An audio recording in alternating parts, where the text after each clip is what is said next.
base here. The Eagle has landed. Rocket tranquility. We copy you on the ground. New possibilities are opening up for scientific cooperation between countries. 1, 0, 0. Liftoff. Americans return to space as Discovery clears the tower. Discovery, go and throttle up.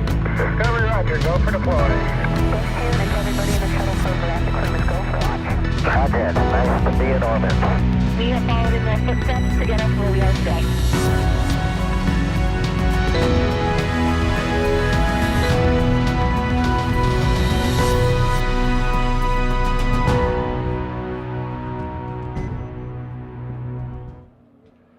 Well, good morning and welcome back to the Kennedy Space Center for this historic mission as we once again prepare to launch Bob and Doug from right out there on pad 39A on that Falcon 9 and Crew Dragon. Truly an exciting time, but hey, where was this weather Wednesday afternoon? You know, obviously it's a challenge to compete with the weather here in Florida in the summer, but we're going to do what's right. So we're moving ahead, and it sounds like we got about a 50-50 chance with the weather again tomorrow, and we'll see how it works out. With that, it's my privilege to introduce our Administrator Jim Bridenstine. Jim? Thank you, sir. Well, thank you, Bob. Yeah, that's right. Our highest priority is and always has been Bob and Doug, and of course, a couple of days ago we had too much electricity in the atmosphere. And the challenge there is not that we were in a lightning storm or anything like that. The challenge is that a launch could, in fact, trigger lightning. In fact, the rocket itself could become a lightning bolt. And so we had these parameters set ahead of time. Both the NASA and the SpaceX teams knew exactly what the parameters were. Those parameters were limitations, I should say. Those limitations were exceeded. And that put us in a position to delay the launch. I think this is certain, though.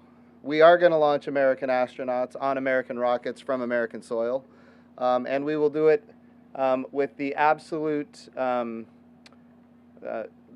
priority being the safety of our astronauts. And I will tell you, I'm very proud of the NASA team, very proud of the SpaceX team.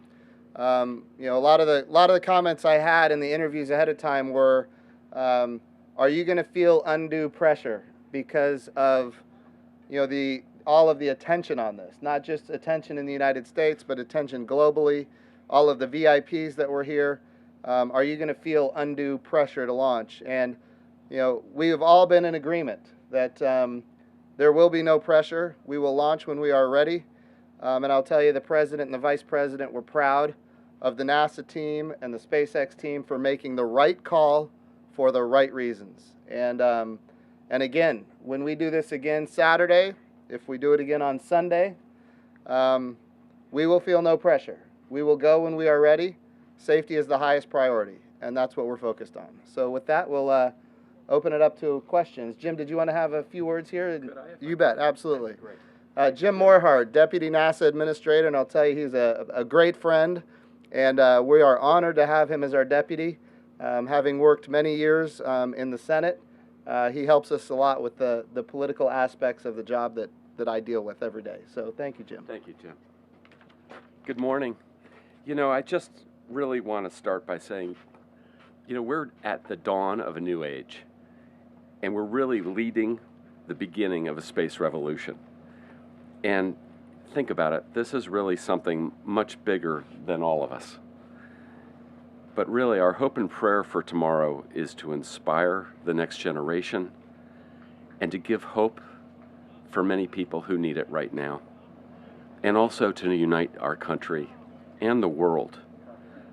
And you think about, I guess what I'm trying to say is we need your support. And I hope you'll stay with us as we get this flight test, whether it's tomorrow or the next day or whenever we go after that. Deke Slayton once said, he was a Mercury 7 astronaut, and he said, a good scrub is better than a bad launch any day. And that's where we're at. Thank you.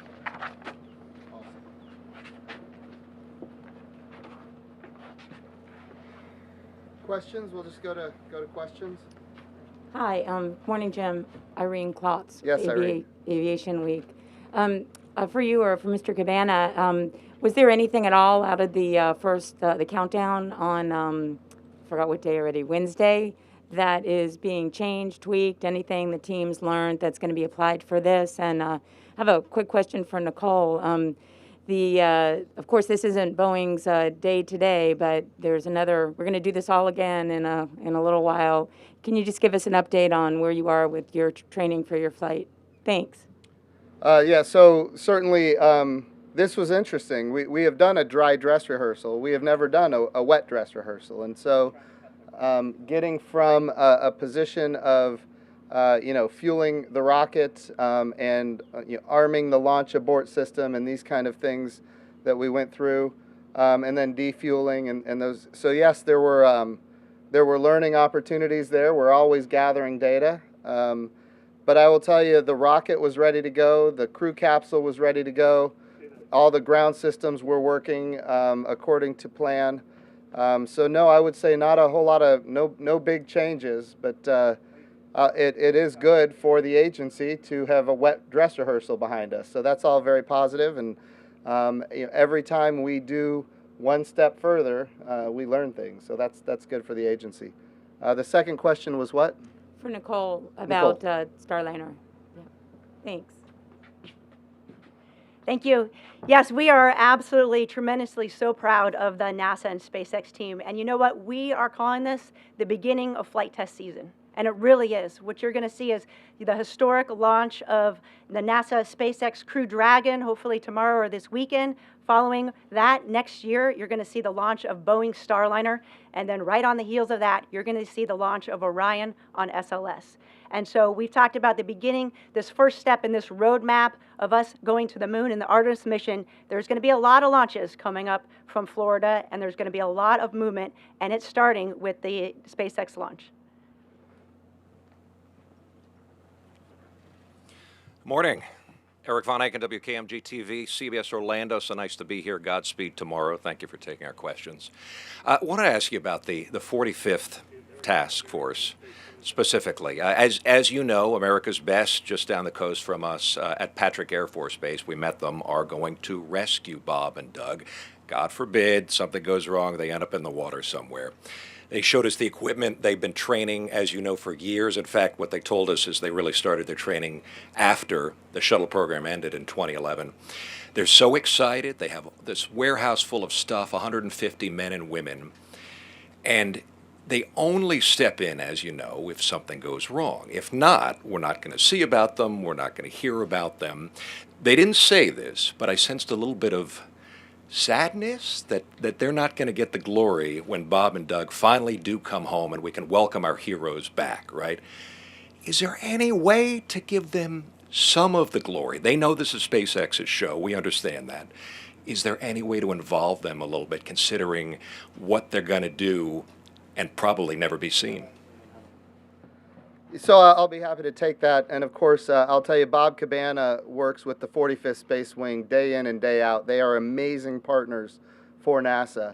But yes, Det 3, which is part of the 45th Space Wing, is the organization that should something go wrong and the launch abort system is triggered, they will be rescuing Bob and Doug. And they're also going to be involved in recovery. But even beyond that, the 45th Space Wing does so much more than just recovery. The 45th Space Wing is involved in helping us understand second by second what the weather is, helping us with the data, helping us with the numerical weather models for the weather. They help us, of course, with the range, making sure that we have everything we need for the range and clearance of the range. This is their range, and they are amazing partners. This whole launch, we have branded this. Importantly, this is not launch NASA. It's not launch SpaceX. It's launch America. This is America's launch, and the interagency is critical to this effort. And of course, the 45th Space Wing, which is a new component of the brand new Space Force. I want to reemphasize that they are now part of the Space Force. And emphasize that we have other partners as well. The FAA is very involved in this launch. The Department of Transportation, of course, is the parent of the FAA. So this is an all-of-America effort. And when we launch, it will be Launch America. Bob? You know, I just want to emphasize what the administrator said. Spaceflight is a team sport. None of us are successful unless all of us are successful. And we couldn't have a better relationship than we do with General Doug Shess and the 45th Space Wing. We wouldn't be here without them. Everything that we have done working with the Space Wing, working with the FAA to improve our operations, to enable commercial operations in a more user-friendly environment, you know, this has been years in the making, getting us to where we are right now.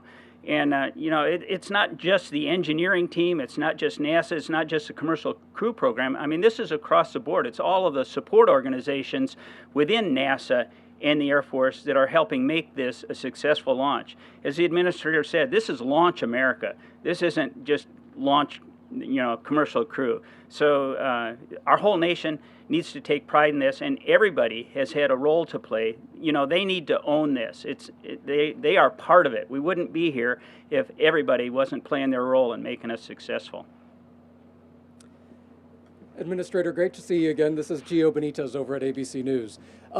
Obviously, this is Florida. The weather can do whatever it wants to do, but the forecasts aren't looking so great for tomorrow and for Sunday. So some of our viewers have been wondering, why not wait till the weather is good? Why go through the whole process when you have lightning in the area and such? Yeah, so we're balancing so many different things right now, and that's an important question. And I just want people to know that when we balance all of these things, there is always going to be uncertainty. We could wait another week and we can see that the weather's going to be good. The question is, why is the weather good a week from now? And the answer is, well, because the winds are going to be east to west. And so all of the cumulonimbus clouds, all of the storm systems are going to be on the west coast of Florida. So the weather looks like it's going to be fantastic. The problem is, when the winds are east to west, if we have a pad abort capability, which we now have, which we didn't have under the space shuttle, if we have a pad abort triggered, we're going to have our astronauts landing on land, and that is not an option for us. So we're balancing a lot of things. We're also balancing the time of day that we launch, making sure that we have to consider the sleep cycles of the crew to make sure that they're not, in the midst of a very critical portion of the flight, when they've been, without sleep for a period of, 24 hours. And that won't happen, by the way, because we're managing for that. But it's not just the sleep cycles of the crew, it's also the sleep cycles on the International Space Station, and all of these things that we're balancing have to match. So we have these very unique opportunities of time. It's interesting, when you talk about launching to the International Space Station, your launch window is not a window at all. It's instantaneous. And if you don't meet it, you don't go. So you have to have all of these things met ahead of time, and then you select the window. And if the weather is good, you go. If the weather is not good, you don't go. And then, so we do have these different opportunities in the coming week and weeks ahead. But it's important to note, and Bob just said this in a meeting we had earlier, we cannot forget this is a test flight. This is a test flight. We're not in normal operations. We are learning. Everything we're doing right now as an institution is about learning. And as we get ready for this launch, we want to make sure that we have everything as safe as possible. Again, can't say it enough. Bob and Doug are our highest priority. This is a test flight, and we will go when everything is as safe as we can possibly make it. Thank you so much. Good morning. This is Marcia Dunn of the Associated Press. I'd like the two active astronauts perhaps to answer this. This is being described as a revolution, a new dawn, and I'd like you to tell me what your image of the future is going to look like in your lifetimes. I mean, is it too much to hope for Jetsons, Tony Stark, Iron Man? I mean, realistically, what do you want to leave people with in what's possible in our lifetimes? Thank you so much for that question. I'm still waiting for my personal jetpack, but the future is incredibly exciting. It's been said many times already that that we are really at the cusp of the next generation of space flight, and that is so true. What we're going to witness in the near future, hopefully tomorrow, is the culmination of that relationship between a government and a commercial entity that's helping us to get to low Earth orbit and to get to the International Space Station. My vision for the future is that this ignites that next generation of space flight. I look forward to seeing Artemis take the first woman and the next man to the lunar surface for a permanent habitat, where we'll be doing research and science and exploration on the moon, and that will serve then as a launching pad to get us to Mars. And I think that is doable within my lifetime, and I'm so excited about this launch because I remember when I was in second grade watching the space shuttle launch. Teacher wheeled a television into our classroom, and that inspired me to recognize that this job of exploration was a possibility for me. And tomorrow's launch is going to do that for our next generation of scientists, explorers, and astronauts. And it's that generation that's going to take us to the moon and to Mars and beyond. Thank you. Thank you so much. So I think what I look forward to is a vision where the younger generation sees no limitations in their life, whether that be because of their gender or their orientation or their nationality or anything. They just see possibilities. And so what this allows, this partnership between the public and private and the commercialization of low Earth orbit, is you'll see these opportunities open up in the future. And I vision that opportunity where it's not just astronauts, not just government folks that are going to low Earth orbit, but there are other folks. There are scientists and doctors, there are poets, there are reporters. I mean, imagine if you were up there and you were able to capture with your own eyes and write this incredible story. You could convey that to all of America, to all of the world, much better than we could tell our story to you. So I see this as a real possibility. I think that this word unbelievable perhaps shall be stricken from the dictionary, because you see a launch and you go, oh my gosh, that's unbelievable. But it's not. It's believable. We're watching it. It's happening. This change is making place. This step is happening. You're going to see low Earth orbit open up. You're going to see us go to the moon. You're going to see Artemis. You're going to see a man and a woman on the moon. And eventually you'll see us on Mars. Hey, Joey Roulette with Reuters. A question for Jim Bridenstine. Have you talked to Bob and Doug since the mission was scrubbed? How are they doing? Are they eager to go to the station? And have you come any closer to a decision on how long Bob and Doug will be staying on the ISS, since we seem to have locked down the August 30th date for their next crewed mission, or for SpaceX's next crewed mission? Thanks. Yeah, so we have to remember that, number one, this is a test flight, and what we learn on this flight will determine what we do for Crew 1. So, yes, we're targeting a date of August 30th. I know you used the word locked down, and nothing is locked down before you do a test flight. So we're going to do this test flight. Bob and Doug are in great spirits. They are ready to go, and certainly we've been in touch via text, and of course I'll be talking to them before they launch again. So before they get ready to launch again. So thank you. Thanks. Hi, Stephen Clark from Spaceflight Now. Question maybe for one of the astronauts, Kjell or Nicole. Have you had a chance to talk to Bob and Doug as well? I just wanted to see if you have any more insights about their experience on Wednesday, getting on top of a rocket, having propellant loaded into it for the first time. There was a lot of discussion about the risk involved with that, with the load and go fueling procedure. Just want to get their perspective and your perspective on that.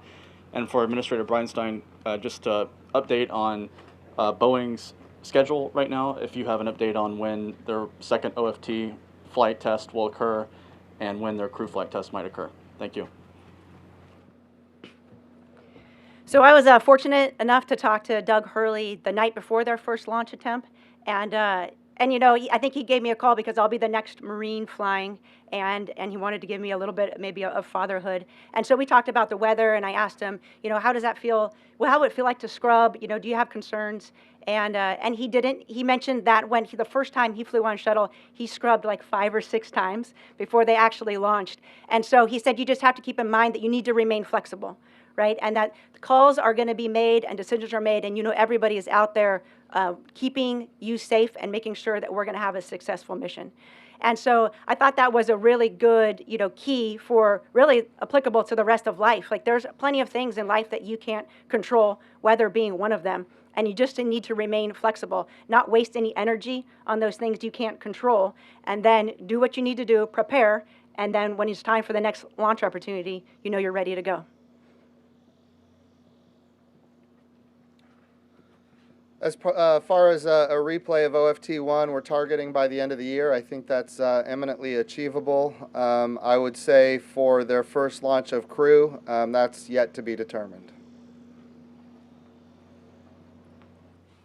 Hi, this is Daniel Oberhaus with Wired Magazine. This is a question for the administrator. I know we're all not hoping for another scrub this weekend, but given that things aren't looking so great right now, I was hoping you could tell us a little bit about the precautions that NASA takes. I would imagine you have to shut down the range, bump stuff back. So can you tell us about that, and also the costs per scrub for NASA? Yeah, that's an important question. A couple of things that we have to consider when we make these kind of decisions. Number one, we don't consider cost because, again, there is no cost to the lives of Bob and Doug. We will do whatever it takes to make sure that they are safe. But for example, right now we're going through a process thinking, okay, tomorrow it's about a 50% probability that we're going to have the conditions capable of launching at the time of launch here at the Cape. And of course, when you add in the uncertainty downrange, because we have a launch abort capability, we have to have the right weather conditions downrange at the same time. And so the question is, if we have a 50% probability, and then the next opportunity is on Sunday, we could put ourselves in a position where we're doing back-to-back wet dress rehearsals Saturday and Sunday. And the thing that we have to start considering the human factors of that. The human factors end up adding some risk as well, because it wears everybody out, including our astronauts, although they never complain. We want to make sure that everybody is well rested and ready to go. So one of the things that we might do even today, this afternoon, we're going to get another weather brief, and we might make a decision that Sunday is the day, not Saturday. That way, and again, it's going to depend on everything is a range of probabilities. What are the probabilities on Saturday and the probabilities on Sunday? And if it's a high enough probability on Saturday, we target that day. So we're looking at all of these different options that we have to consider. Earlier I mentioned that we have to consider sleep cycles. So we want to launch at a time where our crew, if the time to orbit is 15 to 20 hours, that's kind of in the sweet spot, because then they can get on orbit, they can get some rest, and then they can dock to the International Space Station. And so getting that right is important as well. When we talk about their sleep cycles, depending on the day we launch and the time we launch, we've got phase burns and we've got boost burns that we have to get accomplished. And of course, if those are in the middle of the times when the astronauts are trying to catch some sleep, then that's not optimum either. So yes, we're having to balance all of these things. There is cost associated with the delay. Make no mistake, there is cost. We load the rocket with liquid oxygen. We unload the rocket with liquid oxygen. We've got all of these people here at the Cape that are focused on getting the mission accomplished. There is absolutely cost associated.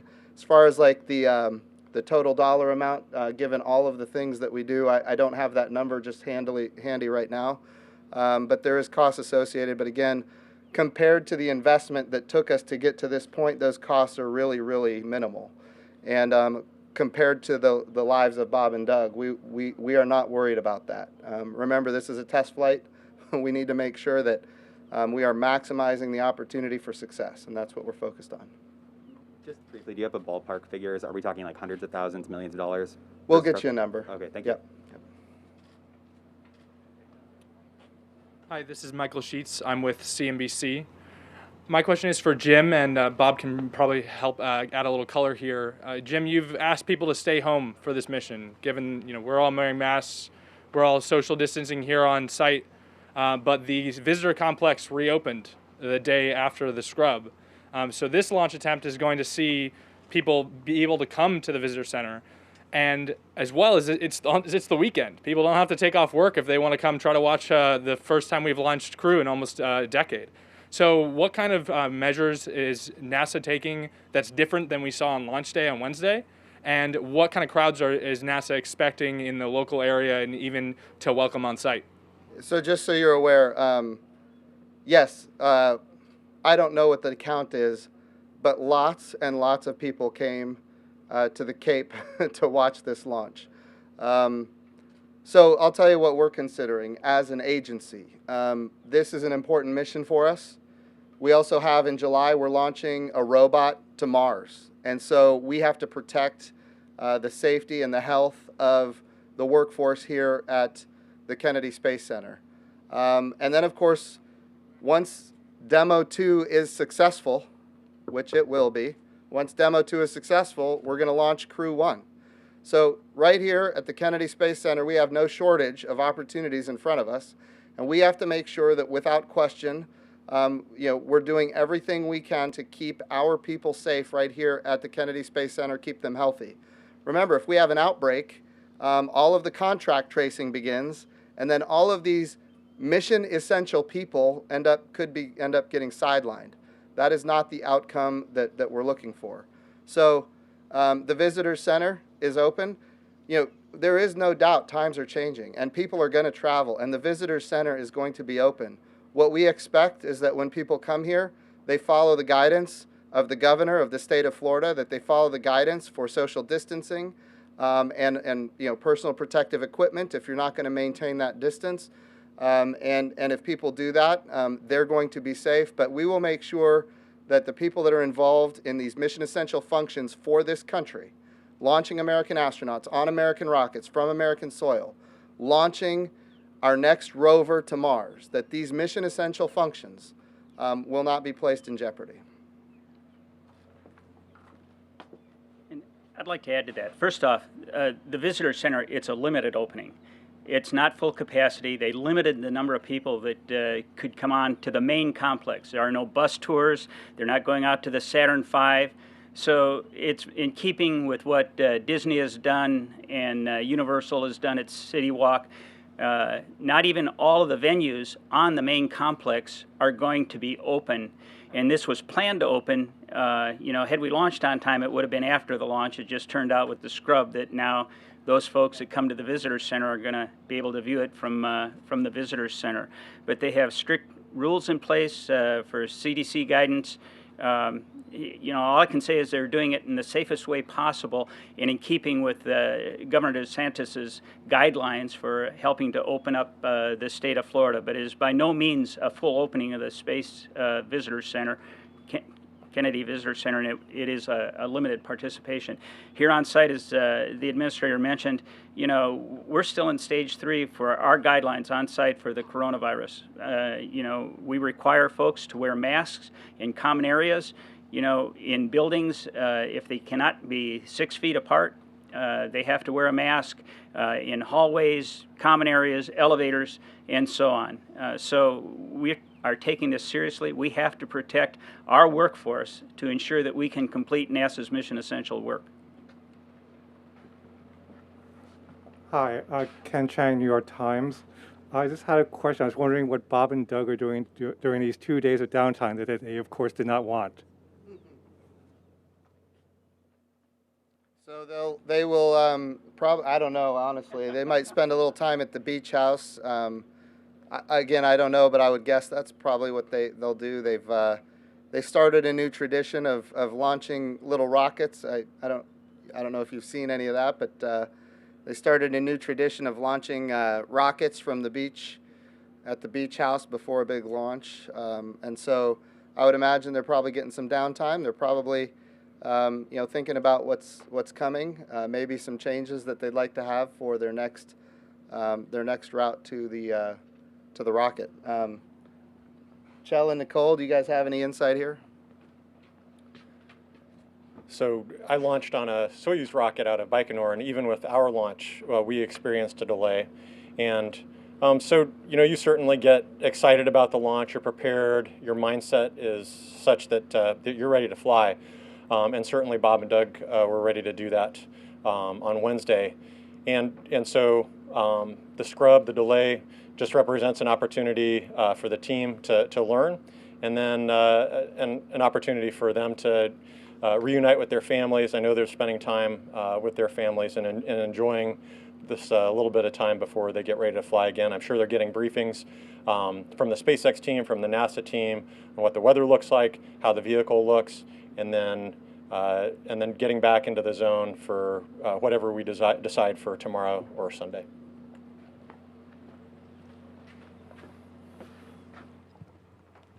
Good morning. Hi, Greg Pallone, Spectrum News 13. This is for the administrator and also Mr. Cabana. You know, it's been 9 years since the Space Coast, since America saw a launch. This area was devastated after the shuttle retired. Lots of people laid off. What type of inspiration after 9 years does this flight mean for the Space Coast in particular and Florida? Thank you. Oh, it's absolutely huge. And I cannot compliment Bob Cabana and his team here at the Kennedy Space Center enough. As you mentioned, when the space shuttles were retired 9 years ago, this area was devastated. And then that was with the cancellation of the Moon program, Constellation. So all of those jobs that were anticipated were also eliminated. And it was all at once, and it was absolutely devastating. And so what has happened now is Bob and his team have put together, and I'm saying this because Bob won't brag about himself, but they've put together this multi-use spaceport. So we've got commercial, we've got civil, and of course, we've got military launches that are happening from this facility now in a very robust way. And the economy has come back. The markets are working here in a way that we couldn't have even envisioned 9 years ago. And now we have, a budget, a NASA budget, that is the highest it's ever been in history in nominal dollars. And it's as high as it's been, obviously Apollo in real dollars was higher, but our trajectory is right. When I took over this job, our budget was $19 billion, and the budget request for next year is $25 billion. For the first time since 1972, we have a human landing system funded to go to the surface of the moon, and not just funded, but also under contract for the development of that human landing system. And of course, with the development of the Space Force and the 45th Space Wing, Cape Canaveral Air Force Station, there's going to be lots and lots of economic opportunity happening here. Some of it for good reason, because we want to do exploration, science, discovery. Some of it for not so good reason, because we've got bad actors around the world that are making space more dangerous, and we need the 45th Space Wing. We need the Air Force to do what is necessary to keep our country and our exploration and the commercial capabilities of space safe. But I will tell you right now, we're thrilled to have the support from the administration at the level that we have it. We've got strong bipartisan support. One of my jobs as the NASA administrator, and I took this very seriously when I took the job, how do we create a program that is sustainable? How do we create a program that's not going to invest billions of dollars and then get canceled? Well, we do it by getting strong bipartisan support, which we are having. We do it by making sure our international partners are engaged and contributing significantly in dollar values and in capabilities, which they are doing. When we think about the Gateway, building a space station in orbit around the moon.